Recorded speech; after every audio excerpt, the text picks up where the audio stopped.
Ladies and gentlemen, dear friends, good evening. It's great to be here.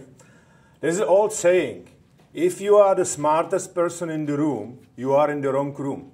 When I read the report over the weekend, I realized I'm in the right room today. And kudos to the authors of the report, because I think it's excellent work.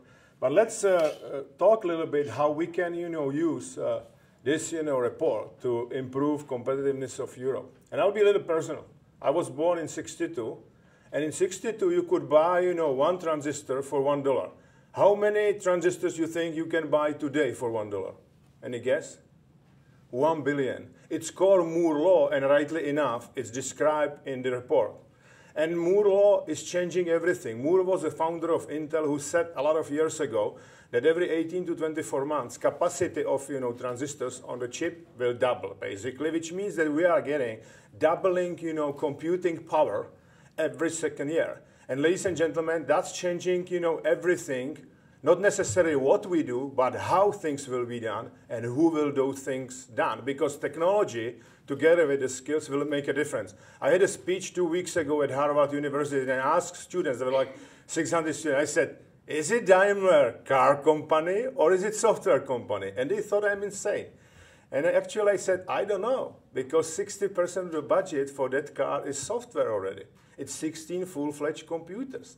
And what is the implication for the skills around, car industry? The whole pyramid of that, of those skills, whether you are designer, engineer, or services man, is moving very fast, and it's really driven by the Moore's law. The reason why, German economy is doing quite well is the fact that they did what I call reindustrialization, which means they took traditional strengths of the economy, manufacturing, cars, and etc., and they apply new high-tech, new business models, and etc. That's the reason why they are, moving so fast, and they are, in my view, quite successful. I think the Moore's law will really drive trends like, social, big data, mobile, cloud computing, what we just described already in the report. But unless, and Vlado said it, we will significantly improve education and skills in Europe, we will not be able to harness the advantage of the technology in the future. And we have a huge competitors. Just take a STEM education.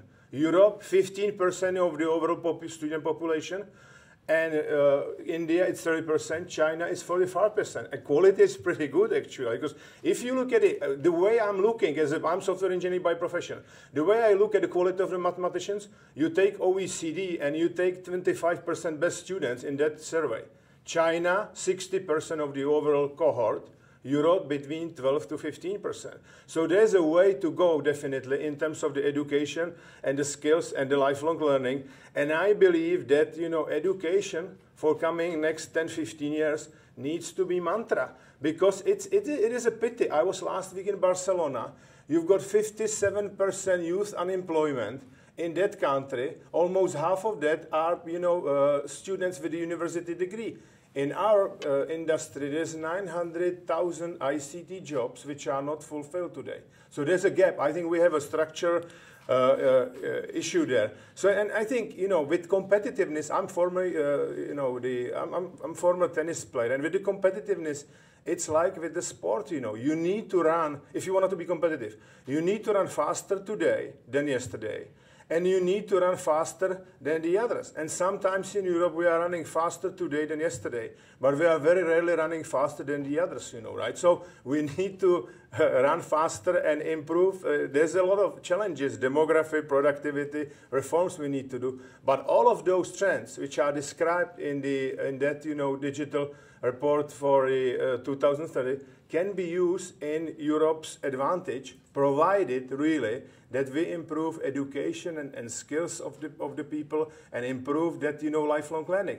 Because the Moore's law implication is that you will not have any more like job for the life. You will need to be upskill, reskill as you go through your career. So again, thanks very much. And I think we have a chance to return Europe where it belongs. Thank you very much, and looking forward.